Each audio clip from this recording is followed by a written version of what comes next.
जय माता दी। तो आइए प्रिय श्रोताओं, आज हम सभी नवरात्रि के चौथे दिन श्री दुर्गा सप्तशती पाठ के चौथे अध्याय का श्रवण करते हैं।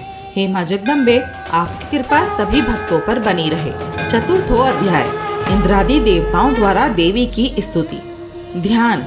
सिद्धि की इच्छा रखने वाले पुरुष जिनकी सेवा करते हैं तथा देवता जिन्हें सब ओर से घेर लेते हैं, उन जया नाम वाली दुर्गा देवी का ध्यान करें। उनके श्री अंगों की आभा काले मेघ के समान श्याम है।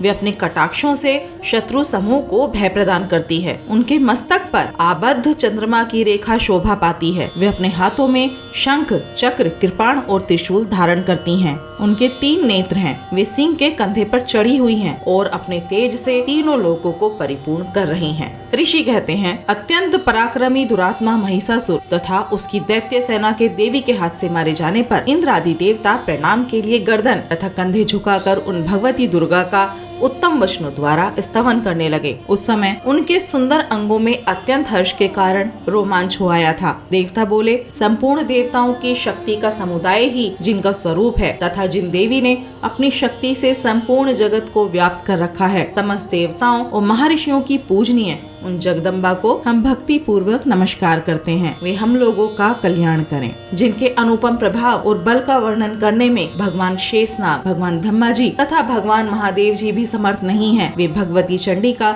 संपूर्ण जगत का पालन एवं अशुभ भय का नाश करने का विचार करें। जो पुण्य आत्माओं के घरों में स्वयं ही लक्ष्मी रूप से, पापियों के यहाँ दरिद्रता रूप से, शुद्ध अंतःकरण वाले पुरुषों के हृदय में बुद्धि रूप से, सत्पुरुषों में श्रद्धा रूप से तथा कुलीन मनुष्य में लज्जा रूप से निवास करती हैं तथा कुलीन मनुष्य में लज्जा रूप से निवास करती हैं, उन आप भगवती दुर्गा को हम नमस्कार करते हैं। हे देवी, आप संपूर्ण विश्व का पालन कीजिए। देवी, आपके इस अचिंत्य रूप का, असुरों का नाश करने वाली भारी पराक्रमा तथा समस्त देवताओं और दैत्यों के समक्ष युद्ध में प्रकट किए हुए आपके अद्भुत चरित्रों का हम किस प्रकार वर्णन करें। आप संपूर्ण जगत की उत्पत्ति के कारण हैं। आप संपूर्ण जगत की उत्पत्ति में कारण हैं। आप में सत्वगुण, रजोगुण और तमोगुण, ये तीनों गुण मौजूद हैं, तो भी दोषों के साथ आपका संसर्ग नहीं जान पड़ता। भगवान विष्णु और महादेव जी आदि देवता भी आपका पार नहीं पाते। आप ही सबका आश्रय हैं। ये समस्त जगत आपका अशुभभूत है, आपका अंशभूत है, क्योंकि आप सबकी आदिभूत अव्याकृता परा प्रकृति हैं। देवी, संपूर्ण यज्ञों में जिसके उच्चारण से सब देवता तृप्ति लाभ करते हैं, वो स्वाहा आप ही हैं। इसके अतिरिक्त आप पितरों की भी तृप्ति का कारण हैं। अतएव सब लोग आपको स्वधा भी कहते हैं। देवी, जो मोक्ष की प्राप्ति का साधन है, अचिंत्या महाव्रत स्वरूपा है, समस्त दोषों से रहित, जितेंद्रिय, तत्वों को ही सार वस्तु मानने वाले तथा मोक्ष की अभिलाषा रखने वाले मुनिजन जिसका अभ्यास करते हैं, वो भगवती पराविद्या आप ही हैं। आप शब्द स्वरूपा हैं। अत्यंत निर्मल ऋग्वेद, यजुर्वेद तथा उद्दित के मनोहर पदों के पाठ से युक्त सामवेद का भी आधार आप ही हैं। आप देवी त्रयी, तीनों वेद और भगवती 6 ऐश्वर्यों से युक्त हैं। इस विश्व की उत्पत्ति एवं पालन के लिए आप ही वार्ता, स्थिति एवं आजीविका के रूप में प्रकट हुई हैं। आप संपूर्ण जगत की घोर पीड़ा का नाश करने वाली हैं। देवी, जिसे समस्त शास्त्रों के सार का ज्ञान होता है, वो मेधा शक्ति आप ही हैं। दुर्गम भवसागर से पार उतारने वाली नौका रूप दुर्गा देवी भी आप ही हैं। आपकी कहीं भी आसक्ति नहीं है। कैटभ के शत्रु भगवान विष्णु के वक्ष स्थल में एकमात्र निवास करने वाली भगवती लक्ष्मी तथा भगवान चंद्रशेखर द्वारा सम्मानित गौरी देवी भी आप ही हैं। आपका मुख मंद मुस्काने से सुशोभित, निर्मल, पूर्ण चंद्रमा के बिंब का अनुकरण करने वाला और उत्तम सुवर्ण की मनोहर कांति से कमनीय है। तो भी उसे देखकर महिषासुर को क्रोध हुआ और सहसा उसने उस पर प्रहार कर दिया। ये बड़े आश्चर्य की बात है। देवी, वही मुख जब क्रोध से युक्त होने पर उदय काल के चंद्रमा की भांति लाल और तनी हुई भुवों के कारण विकराल हो उठा, तब उसे देखकर जो महिषासुर प्राण तुरंत नहीं निकल गए। ये उससे भी बढ़कर आश्चर्य की बात है, क्योंकि क्रोध में भरे हुए यमराज को देखकर भला कौन जीवित रह सकता है। देवी, आप प्रसन्न हो। परमात्म स्वरूपा आपके प्रसन्न होने पर जगत का अभ्युदय होता है और क्रोध में भर जाने पर आप तत्काल ही कितने कुलों का सर्वनाश कर डालती हैं। ये बात अभी अनुभव में आई है, क्योंकि महिषासुर की ये विशाल सेना क्षण भर में आपके कोप से नष्ट हो गई है। सदा अभ्युदय प्रदान करने वाली आप जिन पर प्रसन्न रहती हैं, वे ही देश में सम्मानित हैं। उन्हीं को धन और यश की प्राप्ति होती है। उन्हीं का धन कभी शिथिल नहीं होता तथा वे ही अपने हष्ट पुष्ट स्त्री पुत्र और भृत्यों के साथ धन्य माने जाते हैं। देवी, आपकी ही कृपा से पुण्यात्मा पुरुष प्रतिदिन अत्यंत श्रद्धा पूर्वक सदा सब प्रकार के धर्म अनुकूल कर्म करता है और उसके प्रभाव से स्वर्गलोक में जाता है। इसलिए आप तीनों लोकों में निश्चय ही मनोवांछित फल देने वाली हैं। माँ दुर्गे, आप स्मरण करने पर सब प्राणियों का भय हर लेती हैं और स्वस्थ पुरुषों द्वारा चिंतन करने पर उन्हें परम कल्याणमयी बुद्धि प्रदान करती हैं। दुख, दरिद्रता और भय हरने वाली देवी, आपके सिवा दूसरी कौन है जिसका चित्त सबका उपकार करने के लिए सदा ही दयाद्र रहता हो। देवी, इन राक्षसों के मारने से संसार को सुख मिले तथा ये राक्षस चिरकाल तक नरक में रहने के लिए भले ही पाप करते रहे हों, इस समय संग्राम में मृत्यु को प्राप्त होकर स्वर्गलोक में जाएं।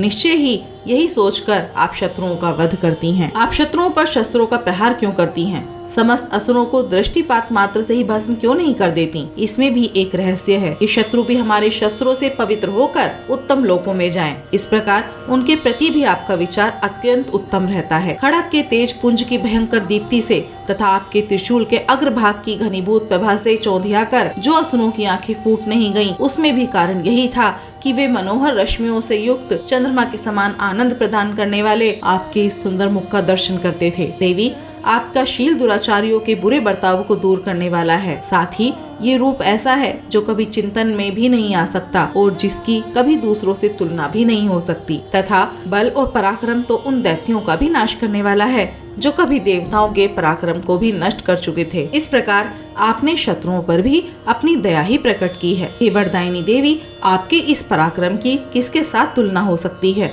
तथा शत्रुओं को भय देने वाला एवं अत्यंत मनोहर ऐसा रूप भी आपके सिवा और कहाँ है? हृदय में कृपा और युद्ध में निष्ठुरता, ये दोनों बातें तीनों लोगों के भीतर केवल आप में ही देखी गई हैं। हे मात, आपने शत्रुओं का नाश करके इस समस्त लोक की रक्षा की है। उन शत्रुओं को भी युद्ध भूमि में मारकर स्वर्गलोक में पहुंचाया है तथा उन्मत्त दैत्यों से प्राप्त होने वाले हम लोगों के भय को भी दूर कर दिया है। आपको हमारा नमस्कार है। देवी, आप शूल से हमारी रक्षा करें। अंबिके, आप खड़ग से हमारी रक्षा करें तथा घंटा की ध्वनि और धनुष की टंकार से भी हम लोगों की रक्षा करें। चंडिके, पूर्व, पश्चिम और दक्षिण दिशा में आप हमारी रक्षा करें तथा ईश्वरी, अपने त्रिशूल को घुमाकर आप उत्तर दिशा में भी हमारी रक्षा करें। तीनों लोकों में आपके जो परम सुंदर एवं अत्यंत भयंकर रूप विचरते हैं, उनके द्वारा भी आप हमारी तथा इस भूलोक की रक्षा करें। अंबिके, आपके कर पल्लवों में शोभा पाने वाले खड़ग, शूल और गदा आदि जो अस्त्र हों, उन सब के द्वारा आप सब ओर से हम लोगों की रक्षा करें। ऋषि कहते हैं, इस प्रकार जब देवताओं ने जगन्माता दुर्गा की स्तुति की और नंद नवन के दिव्य पुष्पों एवं गंध चंदन आदि के द्वारा उनका पूजन किया, फिर सबने मिलकर जब भक्ति पूर्वक दिव्य धूपों की सुगंध निवेदन की, तब देवी ने प्रसन्न वदन होकर प्रणाम करते हुए सब देवताओं से कहा। देवी बोली, देवताओं, तुम सब लोग मुझसे जिस वस्तु की अभिलाषा रखते हो उसे मांगो। देवता बोले, भगवती ने हमारी सब इच्छा पूर्ण कर दी, अब कुछ भी बाकी नहीं है, क्योंकि हमारा ये शत्रु महिषासुर मारा गया। महेश्वरी, इतने पर भी यदि आप हमें और वर देना चाहती हैं, तो हम जब जब आपका स्मरण करें तब तब आप दर्शन देकर हम लोगों के महान संकट दूर कर दिया करें। तथा प्रसन्न मुखी अंबिके, जो मनुष्य इन स्तोत्रों द्वारा आपकी स्तुति करे, उसे वित्त, समृद्धि और वैभव देने के साथ ही उसकी धन और स्त्री आदि संपत्ति को भी बढ़ाने के लिए आप सदा हम पर प्रसन्न रहें। ऋषि कहते हैं, राजन, देवताओं ने जब अपने तथा जगत के कल्याण के लिए भद्रकाली देवी को इस प्रकार प्रसन्न किया, तब वे तथास्तु कहकर वहीं अंतर्ध्यान हो गईं। भूपाल, इस प्रकार पूर्व काल में तीनों लोगों का हित चाहने वाली देवी जिस प्रकार देवताओं के शरीर से प्रकट हुई थी, वो सब कथा मैंने कह सुनाई। अब पुनः देवताओं का उपकार करने वाली वे देवी दुष्ट दैत्यों तथा शुंभ निशुंभ का वध करने एवं सब लोगों की रक्षा करने के लिए गौरी देवी के शरीर से जिस प्रकार प्रकट हुई थी, वो सब प्रसंग मेरे मुंह से सुनो, मैं उसका तुमसे यथावत वर्णन करता हूँ। इस प्रकार श्री मार्कंडेय पुराण में सार्वणिक मनवंतर की कथा के अंतर्गत देवी महात्म्य में शद्राति स्तुति नामक चौथा अध्याय पूरा हुआ। हे सर्वेश्वरी, तुम इसी प्रकार तीनों लोगों की समस्त बाधाओं को शांत करो और हमारे शत्रुओं का नाश करती रहो। जय माता दी।